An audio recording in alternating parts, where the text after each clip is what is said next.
अस्सलाम वालेकुम। दुरूद शरीफ पढ़ लें।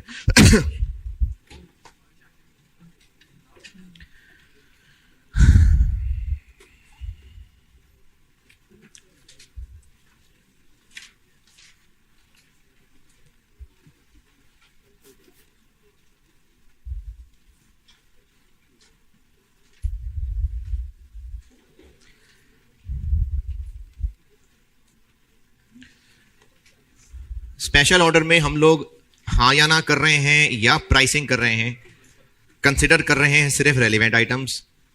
और रेलिवेंट आइटम्स के लिए बेसिक वही 4 रूल हैं। इस जॉब की वजह से जो आएगा जो जाएगा, आना था नहीं आएगा, जाना था नहीं जाएगा।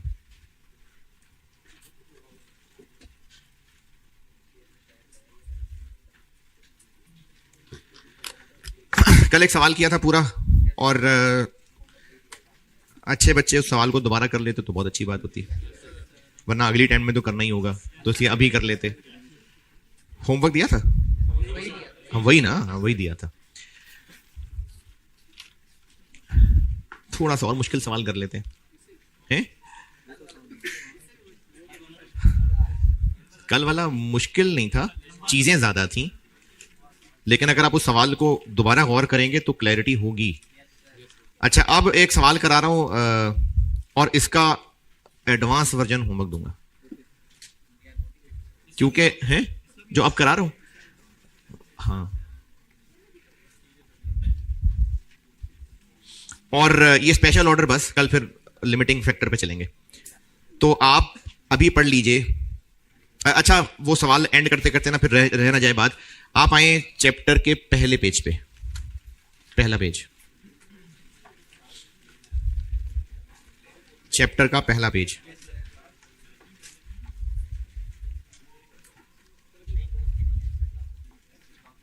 क्या जी? नहीं, अभी FR 1 को बहुत खींचा हूं ना संडे को, तो अगले वीक में देखता हूं। अभी सेशन एंड पे आखिर में ये टेंशन ना लिया कि एक्स्ट्रा क्लास है, एक्स्ट्रा क्लास अच्छा कब होगी, कितनी देर की होगी, बहुत चलते जाएं, बस चलते जाएं। पता नहीं मैं क्या बताने लगा था। पहला पेज। मैंने ना आपको ये नाम शुरू में इसलिए नहीं बताए थे कि अगर आप इन नामों के चक्कर में रहते तो मुश्किल हो जाती। मैंने आपको पहले कॉन्सेप्ट चलाया, 4 बातें। इस जॉब की वजह से जो आएगा जो जाएगा, जो जाना था नहीं जाएगा, जो आना था नहीं आएगा।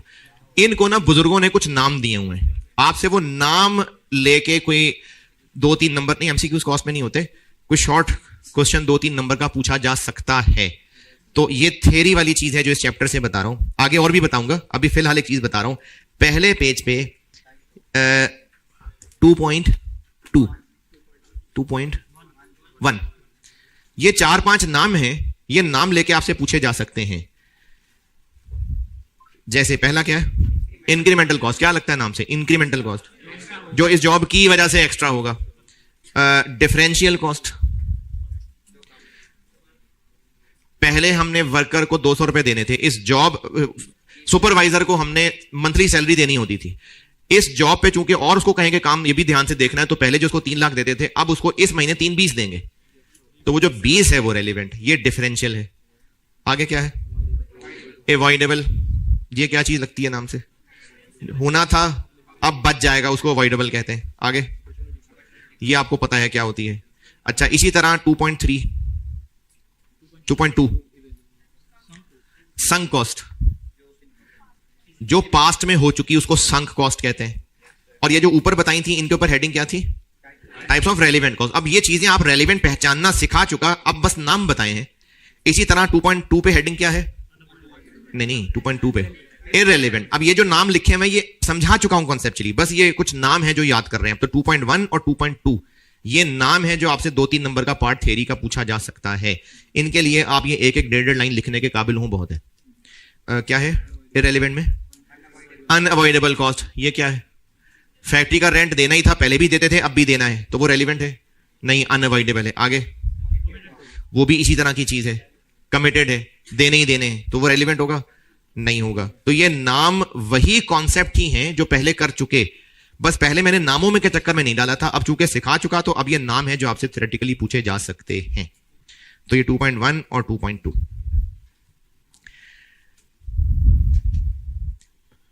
मटेरियल, लेबर, ओवरहेड्स, और ओवरहेड्स का एक पॉइंट नहीं बताया, वो आज सवाल में बताना है। अगले पेज पे आए, फिक्स्ड एसेट्स, ये समझ लें। इसमें से भी मैं आपको कुछ करवा भी चुका हूं पहले, समझा अब रहा हूं। हम लोग रेलिवेंट कॉस्ट की डिटेल्स पढ़ रहे थे स्पेशल ऑर्डर के लिए। स्पेशल ऑर्डर के लिए रेलिवेंट कॉस्ट की डिटेल्स पढ़ा रहा हूं। मटेरियल पढ़ा दिया एक क्लास में, फिर उसके अगले दिन लेबर पढ़ाया, फिर कल सवाल कराया।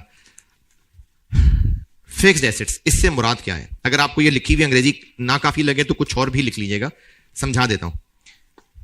ये मैं चैप्टर के तीसरे पेज पे हूं, चौथे पे पता नहीं, तीसरे पेज पे हूं, और ये इसका कॉन्टेक्स्ट वही चल रहा है जो रेलिवेंट कॉस्ट की डिटेल्स पढ़ा रहा था। मटेरियल, लेबर, ओवरहेड्स प्रैक्टिस कराई, अब मैं फिक्स्ड एसेट्स बता रहा हूं।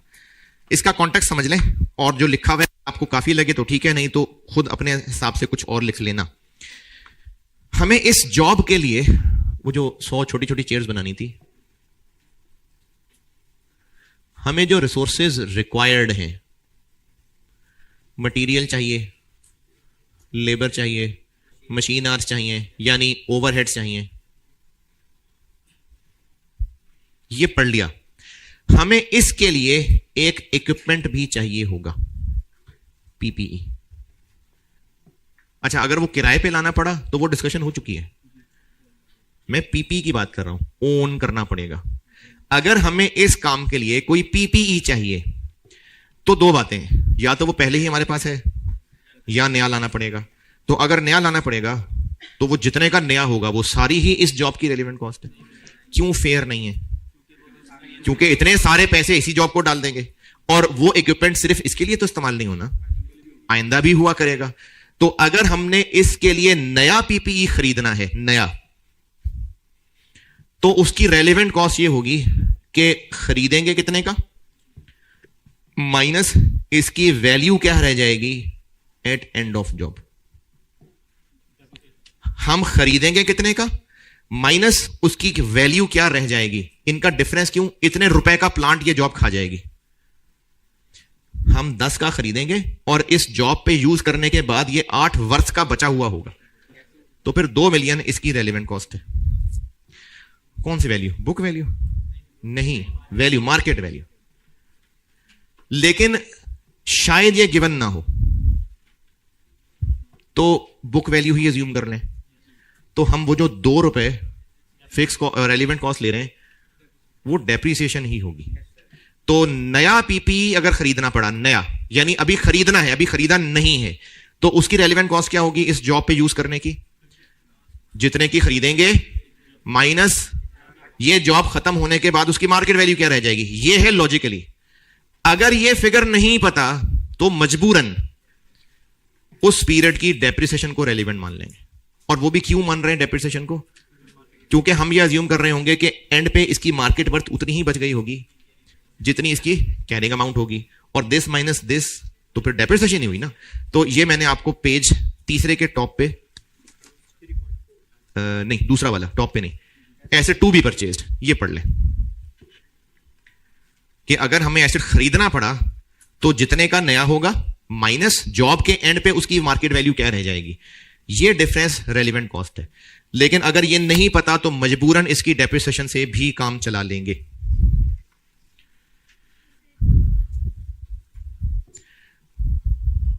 डिस्पोजल वैल्यू कह सकते हैं कि इतने का इस जॉब के खत्म होने के बाद ये इतने का बिक सकता होगा। बेचना है नहीं हमने, क्योंकि हमने पीपी खरीदा है, बेचना है नहीं, लेकिन हम ये कह सकते हैं कि जब जॉब खत्म होगी तो एक्सपेक्टेड इसकी क्या मार्केट वैल्यू रह गई होगी। तो जो इसका डिफरेंस है वो रेलिवेंट कॉस्ट है, और अगर नहीं दी हुई तो मजबूरन फिर डेप्शन रेलिवेंट कॉस्ट है।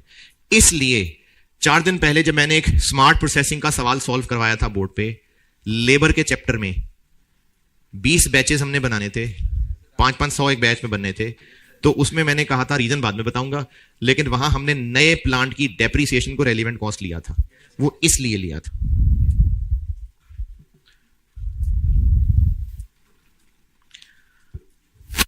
और तब एलोकेटेड या एब्जॉर्ब को क्यों नहीं लिया था?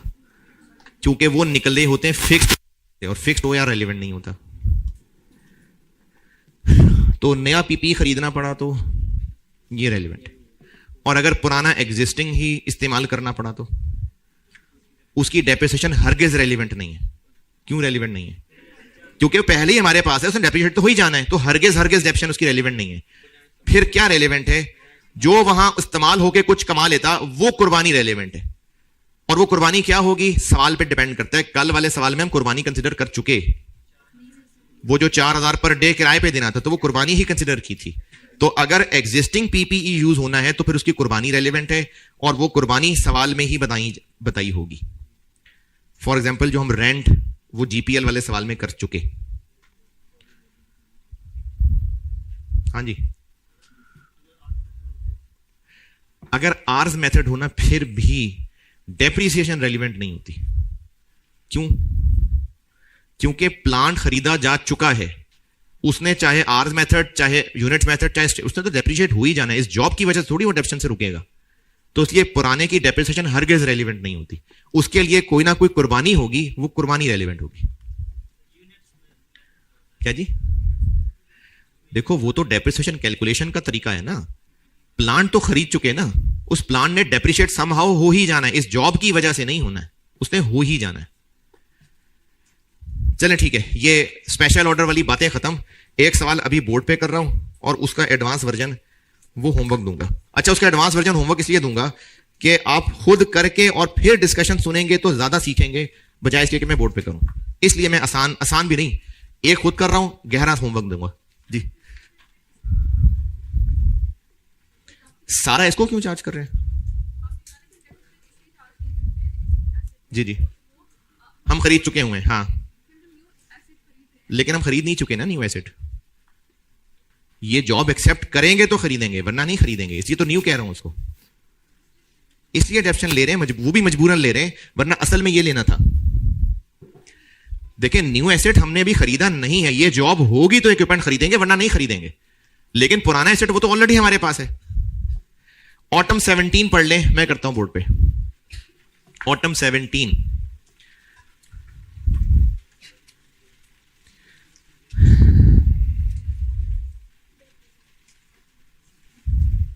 बुक में क्वेश्चन नंबर 15 है। डेल DEL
पढ़े पढ़े, बाकी भी पढ़ लें।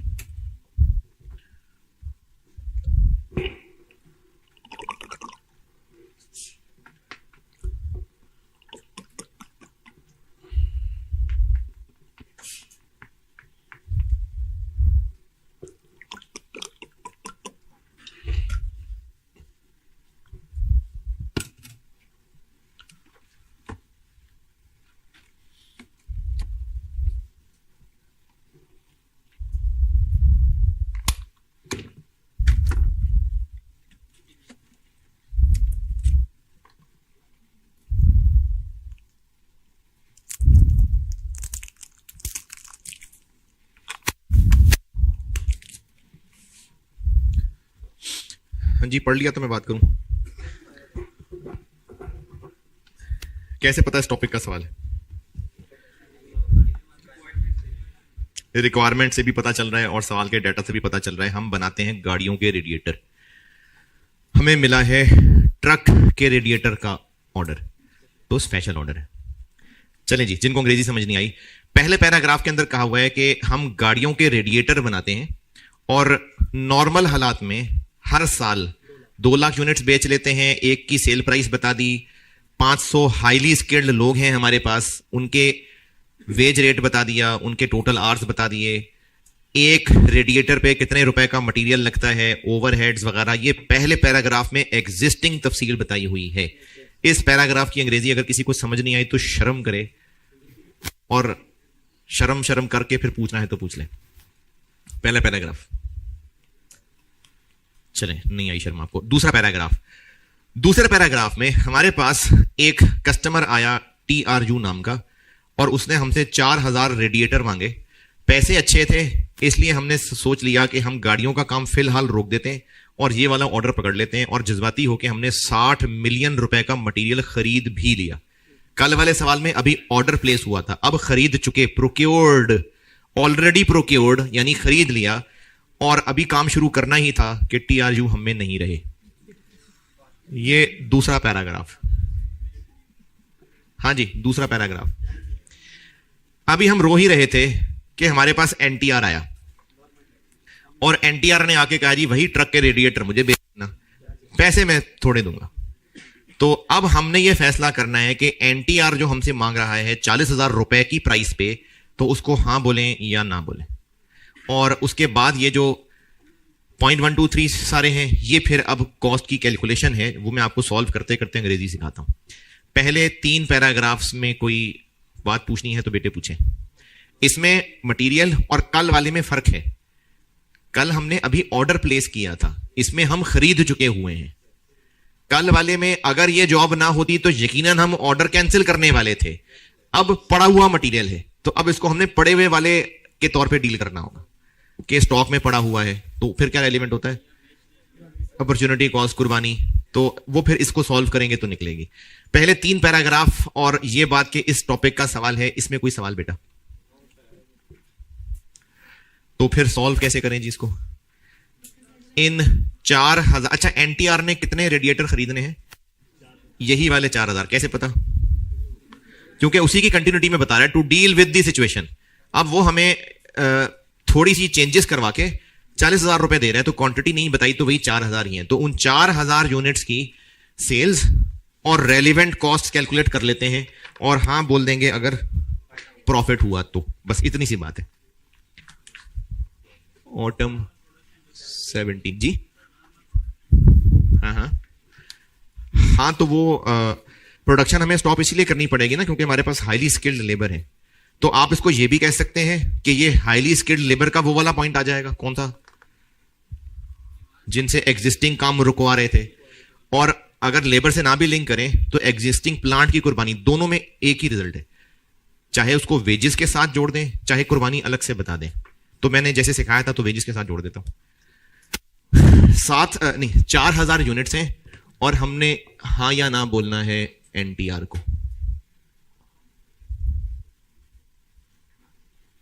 और फिगर्स इसमें मिलियन में हैं, तो हम भी मिलियन में ही चल लेते हैं।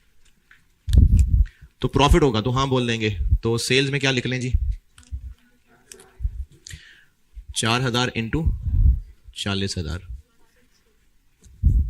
जी 160।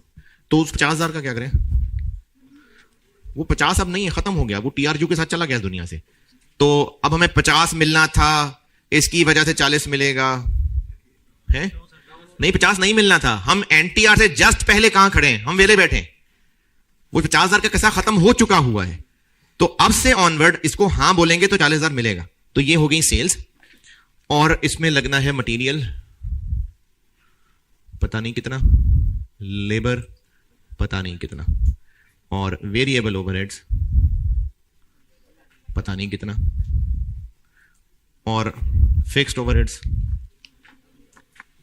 फिक्स्ड ओवरहेड्स कोई एडिशनल नहीं, कैसे पता? उसने OAR दिया हुआ है। 0.123 करता हूं एक्सप्लेन, 0.4 में उसने fixed overheads are to be applied at 400 per are. ये क्या है? ये फिक्स्ड OAR है, तो उसका कुछ भी नहीं करना। और 0.5 हमने जब गाड़ियों के रेडिएटर से हटके ट्रक के रेडिएटर बनाने हैं तो प्लांट में चेंजेस करनी पड़ेंगी ना, और जब ये ऑर्डर पूरा कर लेंगे तो प्लांट को वापस हालत में लाना पड़ेगा। इस काम पे 4 मिलियन खर्च होगा। Point number 5, total cost of preparing the plant for order and resetting it to normal production. 4 million लगेंगे। Relevant irrelevant? रेलिवेंट है। तो ये जो प्लांट की एडजस्टमेंट होगी ये रेलिवेंट है। तो अगर प्रॉफिट आया तो हां, लॉस आया तो ना, बस ये सवाल है। क्या वो मटेरियल है ना, तो वो वर्किंग वन करते हैं ना। ये मटेरियल की सारी कहानी है तो करते हैं वर्किंग वन में। ये सवाल की अप्रोच है स्पेशल ऑर्डर, और इसको इस तरह प्रॉफिटेबल पे हां बोलने में ये इस पे कोई इख्तलाफ है तो बताएं, फिर वर्किंग 1 2 3 में चलते हैं। चलें जी, वर्किंग 1 मटेरियल।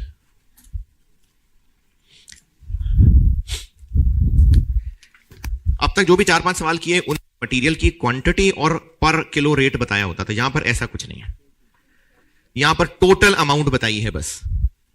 पॉइंट नंबर 1 समझाता हूं। हमने जितना मटेरियल ऑलरेडी खरीद लिया हुआ है उसके अलावा मजीद खरीदना पड़ेगा, इसके लिए 12 मिलियन, तो वो रेलिवेंट है। जो एडिशनल मटेरियल होगा वो तो रेलिवेंट है। 12। इस सवाल में ना 2 मुश्किलें थी। एक ये लास्ट पैराग्राफ थोड़ा सा मुश्किल है, और ये जो एग्जिस्टिंग लेबर वाली कुर्बानी निकालनी ये थोड़ा सा ट्रिकी है, लेकिन ये तो सिर्फ कैलकुलेशन की ट्रिक है। वरना अंग्रेजी का मसला इस सवाल में बच्चों को आता है लास्ट पैराग्राफ, वो मैं आपको समझाता हूं फिर। ये लास्ट पैराग्राफ की अंग्रेजी मुश्किल थी, ये सब बच्चे इसको नहीं इंटरप्रेट कर पा रहे होते, ये मुश्किल है सवाल में। 12 मिलियन रेलिवेंट है, इसमें एतराज क्यों रेलिवेंट है? एडिशनल है। 0.2, 0.3, 0.4 मटीरियल नहीं है। 0.2, 3, 4 ये मटीरियल के नहीं है। 0.5 हमने कर लिया। लास्ट पैराग्राफ समझाता हूं आपको मैं। एडिशनल 12 हैं, तो बाकी वो हमारे पास ऑलरेडी पड़ा हुआ है। अच्छा, ये रेगुलर यूज का है? नहीं, ये तो ट्रक वाले के लिए मंगवाया था। तो रेगुलर यूज का ना हो और हमारे पास पड़ा हुआ हो तो फिर उसकी रेलिवेंट कॉस्ट क्या होती है? उसकी कुर्बानी। और अगर कुर्बानी लेनी है तो हमने उसका जो हल सोचा हुआ था, और अगर एक से ज्यादा हल सोचे हुए थे तो जो ज्यादा था।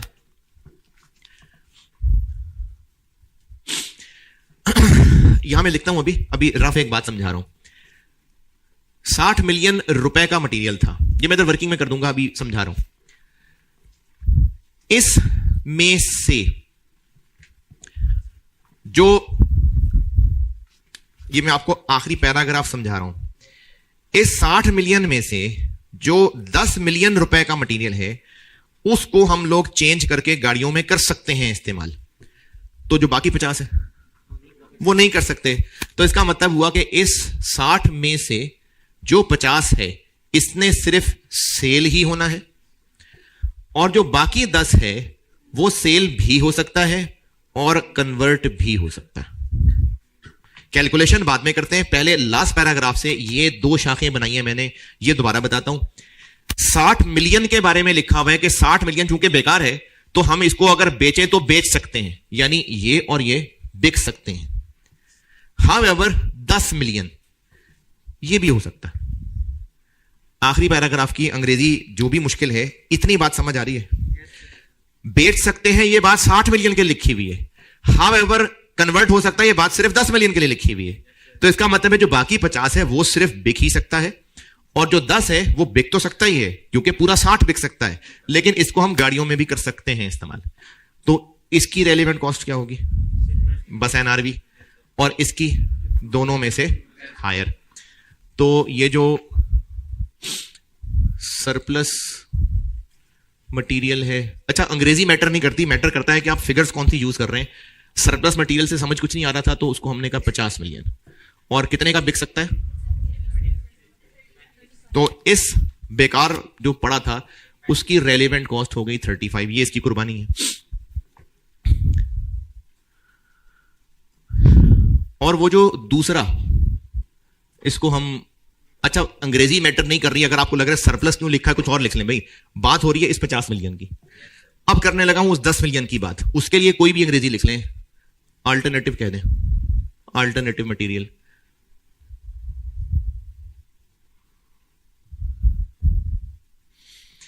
इसके लिए हमारे पास दो हल थे।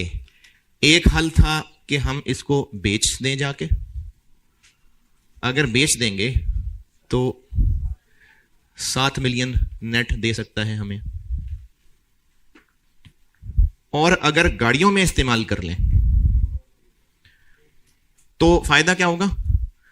वो जो गाड़ियों का मटेरियल खरीदना था वो खरीदना बचेगा, लेकिन माइनस जो कन्वर्जन इसके इलाज पे खर्चा होगा। अच्छा मैं तो बता ही दूंगा, पहले ना जो जो भी कोशिश करना चाहें लास्ट पैराग्राफ पढ़ें और पहले पैराग्राफ में से भी कुछ काम आएगा, और कोशिश करें शाबाश ये फिगर निकालने की, बट मैं तो बता ही दूंगा, आप कोशिश करें। इस 10 मिलियन के मटेरियल को अगर कन्वर्ट कर लें तो ये फिगर निकाल दें। पहले पैराग्राफ से एक चीज काम आएगी, और लास्ट पैराग्राफ को समझें।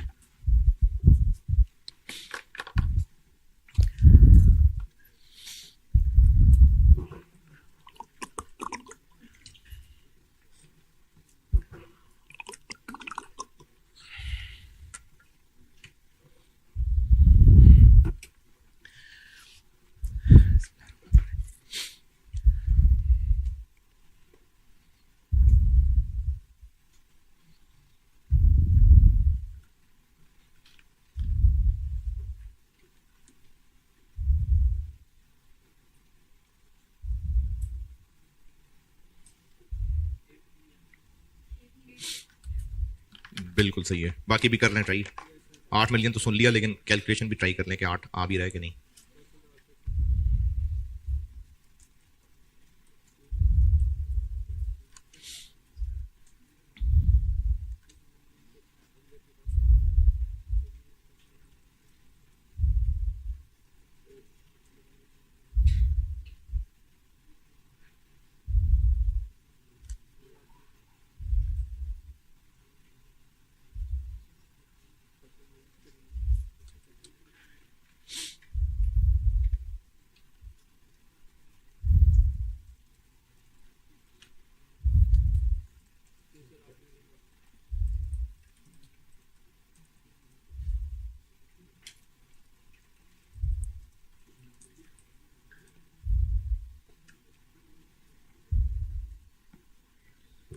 जी 8 मिलियन।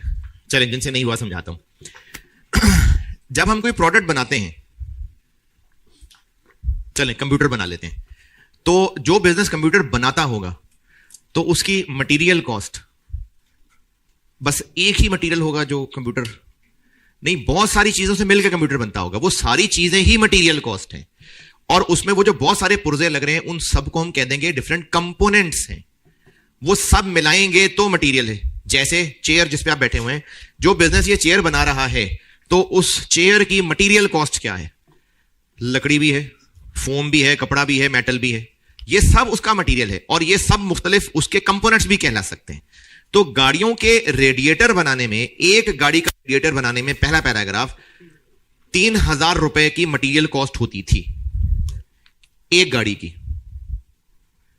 इसमें बहुत सारे कंपोनेंट्स होते होंगे, तो हमारे पास जो मटेरियल पड़ा हुआ है, इनमें जो कंपोनेंट्स थे उनमें से 30%, यानी 900 रुपए। 10,000 गाड़ियों के लिए हम इस पड़े हुए मटेरियल से 10,000 गाड़ियों के लिए 900 रुपए तक का मटेरियल बना सकते हैं, यानी 9 मिलियन। लेकिन इसके लिए हमें इसके इलाज पे 1 मिलियन खर्च करना पड़ेगा। तो कन्वर्जन ऑप्शन हो गई 3,000 रुपए का 30% इंटू 10,000 गाड़ियां माइनस 1 मिलियन का इसके इलाज पे खर्चा 8। तो इनमें से ये हायर है तो 8।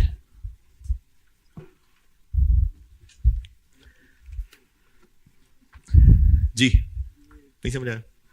नहीं समझ आया। अच्छा चले, ये 30% इस पे ना लगाएं भाई, ये इस पे लगा लें। 3,000 बन गया, इसको 3 से मल्टीप्लाई ऐसे कर लें, यानी ये जो है इस 30 को उससे ना करें, इससे कर लें पहले मल्टीप्लाई, फिर जो आंसर आएगा तो उसको उससे कर लें, ऐसे कर लें। Raw material worth 10 million can be utilised, किस लिए? इन गाड़ियों के रेडिएटर्स थोड़ा सा चेंज करवा के, और वो चेंज करने पे 1 मिलियन लगेगा। तो अगर हम 1 मिलियन इस पे लगा दें तो गाड़ियों के रेडिएटर में इस्तेमाल होने वाला मटेरियल बन जाएगा। कितनी गाड़ियों के रेडिएटर में? 10,000 गाड़ियों के। लेकिन क्या उन 10,000 गाड़ियों में इस्तेमाल होने वाला सारा मटेरियल बन जाएगा? नहीं, उसका 30% बनेगा। हाँ जी, लास्ट पैराग्राफ की अंग्रेजी जी। ऑर्डर नहीं दे दिया हुआ था, खरीद ले हुए थे। हाँ जी जी। रेलिवेंट कॉस्ट, ये बीच वाला जुमला दोबारा बोले। हम 60 मिलियन का मटेरियल खरीद चुके। कल वाले सवाल में 50,000 किलो सिर्फ ऑर्डर दिया था, और अगर ये डीजिंग ना होता तो हम वो यकीनन ऑर्डर कैंसिल करने वाले थे। यहां हम खरीद चुके हुए, फिजिकली हमारे पास 60 मिलियन पड़ा हुआ है। अब उस पड़े हुए को हमने इस जॉब पे यूज कर रहे हैं, और ये देख रहे हैं कि वो जो पड़ा हुआ नॉट ऑफ रेगुलर यूज है उसकी यहां रेलिवेंट कॉस्ट क्या होगी। अब इसके आगे बोले जो पूछनी थी। अच्छा ठीक है। हाँ जी, यहां लास्ट पैराग्राफ में कुछ सवाल।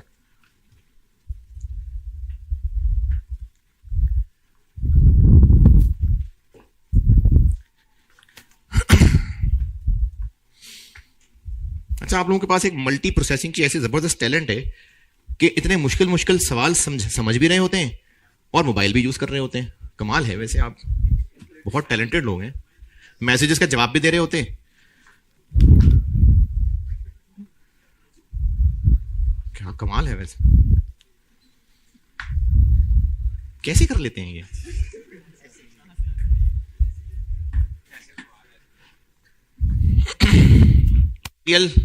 डन।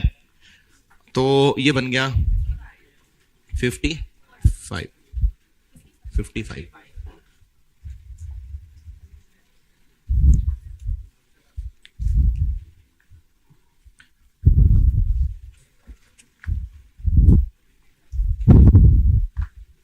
लेबर लर्निंग कर्व तो ये आपने ऐसे कर लेना है। नहीं कर देता हूं। वो पेपर में ना कि जी हो जाएगा, तुम खुद ही कर लोगे, एग्जामिनर कर लो तुम। पॉइंट नंबर 2, हम गाड़ियों के रेडिएटर बनाते थे, अब ट्रक के रेडिएटर बनाने हैं, तो पहली दफा बनाने हैं ना, तो इसलिए जो इन पे टाइम लगेगा वो ए है। ये जो पॉइंट 2 में लिखा हुआ है, पहला रेडिएटर बनने में लगेंगे 10 घंटे, ये ए है। उसके बाद लर्निंग रुक जाएगी 1000 यूनिट्स पे। तो चूंकि पहली दफा ये काम कर रहे हैं, तो एक एक्स हम रखते थे जो पिछले साल तक हो चुका, वो नहीं है, हम नया काम कर रहे हैं। तो एक एक्स रखना पड़ेगा जहां लर्निंग रुक जानी है, और एक इससे पिछला। y is equal to 10,000.07499। चलिए एक और बता दें आगे। 7। राउंडिंग ऑफ कोई मसला नहीं है। टोटल टाइम बन गया 1000 इंटू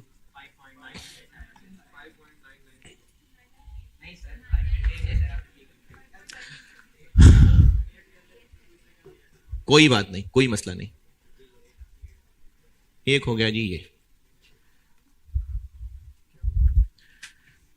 और यहां y is equal to 10 into 999 minus 0.074 5.998, कोई मसला नहीं है। टोटल टाइम कोई बात नहीं, इसको किसी ने 6 करना है वो भी ठीक है, कोई इशू नहीं है, राउंडिंग ऑफ कोई मसला नहीं है। 999 इंटू 5.998 5992, तो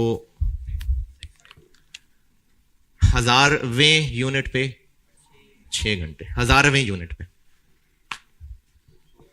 तो टोटल आवर्स क्या बन गए? पहले 1000 यूनिट्स पे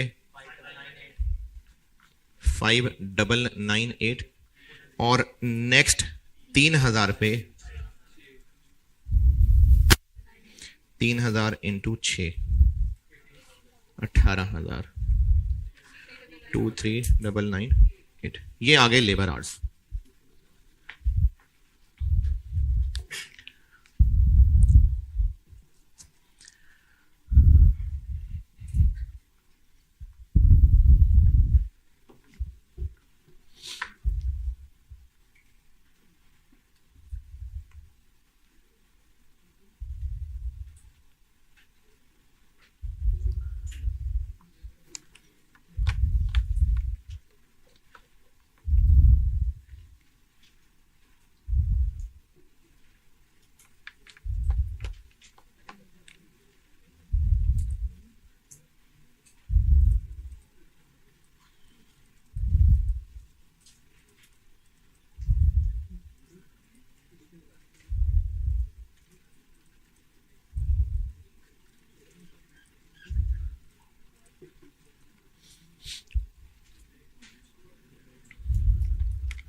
हाँ जी, अब इनकी रेलिवेंट कॉस्ट लेते हैं। सफिशिएंट लोग अवेलेबल हैं? अवेलेबल, ये इतने घंटे आराम से काम करा लेंगे उनसे, तो गाड़ियों का काम क्यों रोक रहे हैं फिर? तब सिर्फ अच्छा नहीं लगेगा इसलिए गाड़ियों का काम रोक रहे हैं? तो गाड़ियों का काम क्यों रोक रहे हैं फिर?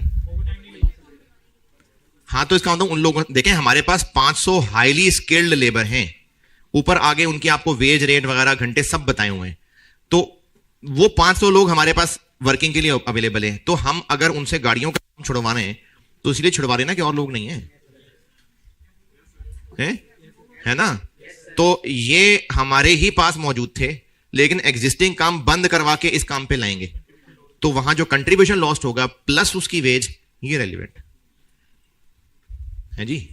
तो अब यहां काम रोक के तो हमें देखना पड़ेगा कि कंट्रीब्यूशन लॉस्ट क्या है। वर्किंग 2 चल रही है, बस आर्स निकाल लिए, ठीक है आगे। ओके, कंट्रीब्यूशन ऑन गाड़ियों का रेडिएटर।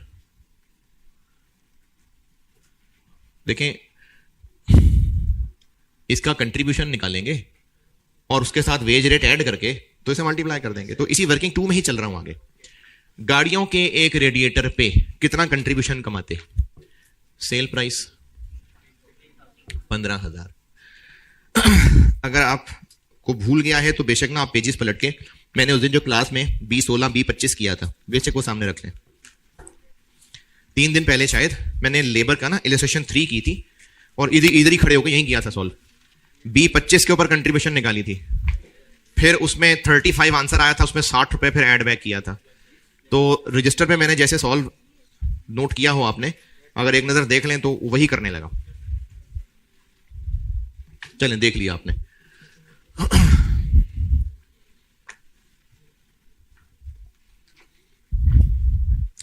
मटेरियल 3,000, और 2 तरीके बताए थे, चाहे लेबर माइनस करके बाद में एड बैक कर दें, चाहे माइनस ही ना करें।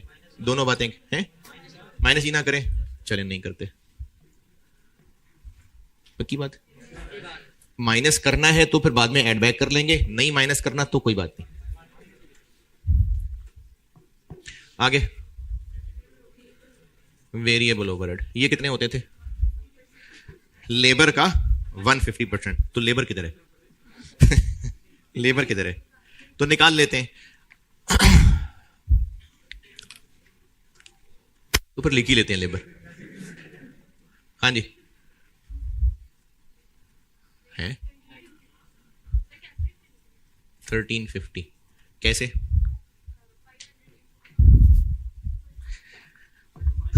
पहले पैराग्राफ में लिखा हुआ है कि लेबर को 250 पर यूनिट देते हैं पर आर, तो वहां 250 नहीं लिख सकते, पर आर है, तो फिर हमें देखना पड़ेगा कि एक रेडिएटर के लिए आर्स कितने लगते हैं। तो लेबर क्या है 250 पर आर, तो आर कितने, ये पूछते हैं मकड़ी से। पहले पैराग्राफ के अंदर आपको एनुअल 2 लाख, पता नहीं 1,80,000 क्या, 2 लाख रेडिएटर बताए हैं, और उन 2 लाख रेडिएटर बताने के लिए अगर हमें टोटल आर्स पता चल जाए तो आर पर यूनिट निकल सकता है। किसको किससे डिवाइड करूं? 2 लाख को टोटल आर से, या टोटल आर्स को 2 लाख से, या पता नहीं किसको किससे। हम लोग क्या निकालना चाह रहे हैं ऊपर? यूनिट्स पर आर, आर्स पर यूनिट। तो फिर hours per unit, hours divided by units. पूरे साल में 2 लाख यूनिट्स बनते हैं और टोटल आर्स कितने लगते हैं? 500 लोग हैं, हर बंदे के 180 घंटे होते हैं monthly, into 12, 5.4 hour per unit. 500 लोग हैं, एवरेज हर बंदा 180 घंटे हर महीने काम करता है, और 12 महीने, तो 5.4। और वेरिएबल ओवरहेड्स कितने हैं? 150%। तो उसमें ना बेशक आप 1350 पे लगा दें, लेकिन ऐसे ना करिए, आपने 150% लगाना है 250 पे। अभी फिलहाल तो लगेगा कि एक ही बात है, लेकिन नहीं, 250 का 150%, क्योंकि वेरिएबल ओवरहेड लेबर के रेट का 150% है, तो मैंने लेबर के रेट को 150 कर दिया, 20। अगर 1350 पे लगा देंगे तो भी सही है, लेकिन अभी एक वजह से मैं कह रहा हूं कि इस पे लगाना है। तो कंट्रीब्यूशन क्या आ जाती है? 8625। इसको इससे मल्टीप्लाई कर दें, ये पर यूनिट है, तो इसको कंट्रीब्यूशन पर आर करना पड़ेगा। 8625 डिवाइडेड बाय 5.4 जी, 1597.22 और प्लस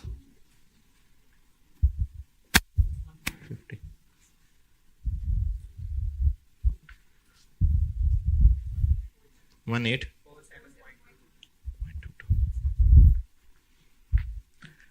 तो टोटल लेबर की कॉस्ट बन गई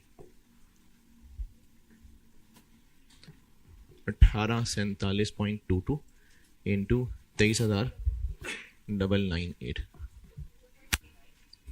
44.33।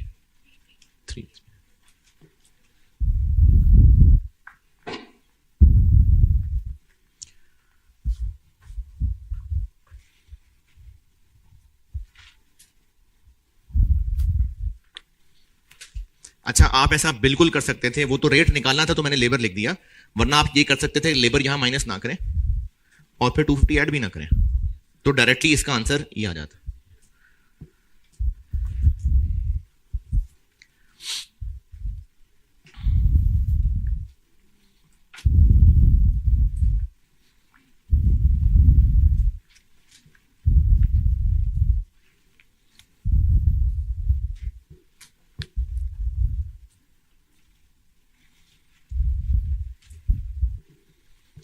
वेरिएबल ओवरहेड्स,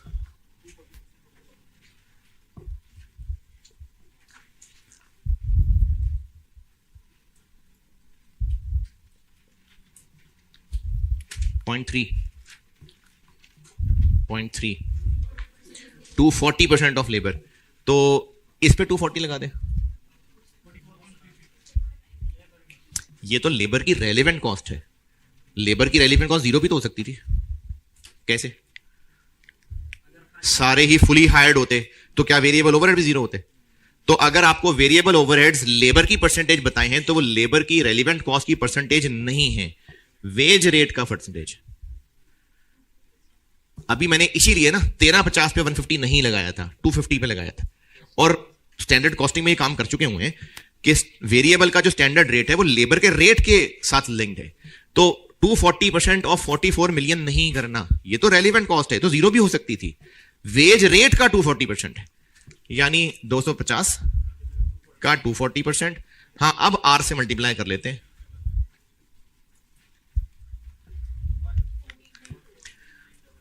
$14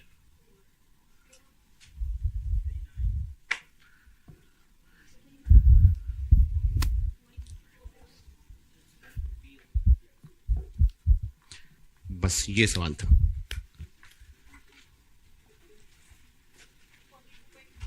$42.27 प्रॉफिट है। तो एडवाइस ये बनी कि एनटीआर की ऑफर एक्सेप्ट कर लेनी चाहिए।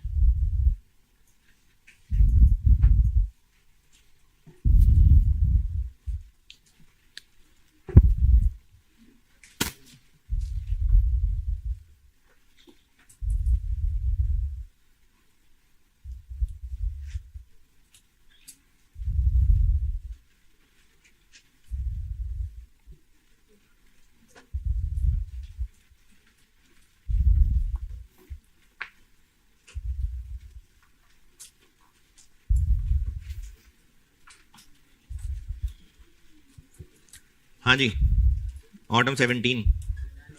अच्छा, अब ना एक सवाल है और आपसे रिक्वेस्ट ही है, आपके अपने फायदा है, आपने ना उस सवाल को बेस्ट एफर्ट करनी है। सवाल बहुत मुश्किल था इस लिहाज से कि उसमें जो लेबर वाला पॉइंट था तकरीबन ऐसा ही सवाल था, लेकिन लेबर वाले एक पॉइंट ने इसका इतना सत्यानाश कर दिया कि वो उस पॉइंट को देख के दिमाग घूम जाएगा। तो इसलिए आपने ट्राई जरूर करना है। नहीं समझ आएगा, सॉल्यूशन देख के अच्छी तरह समझना, फिर भी मैं सवाल तो डिस्कस कर ही लूंगा। हाँ, एक बात और उस सवाल के बारे में कि जब बच्चों ने पेपर अटेम्प्ट किया होगा ना तो वो पूरा टॉपिक पढ़ चुके होते हैं। तो इसके बाद मैंने एक चीज पढ़ानी है आपको, लिमिटिंग फैक्टर। उसमें ये होता है कि डिमांड तो बहुत ज्यादा है लेकिन हमारे पास लिमिटेड लेबर अवेलेबल है, तो हम कितने यूनिट्स बना सकते हैं? जितने अवेलेबल से बन सकते हैं। बस इतने से मशीन आवर्स अवेलेबल हैं, तो कितने यूनिट्स बना सकते हैं? अच्छा, अगर किसी एक फैक्ट्री में टोटल लेबर अवेलेबल है 3000 घंटे और टोटल जो मशीन आवर अवेलेबल हैं वो हैं 1600 घंटे। जो प्रोडक्ट बनता है उस प्रोडक्ट को बनाने के लिए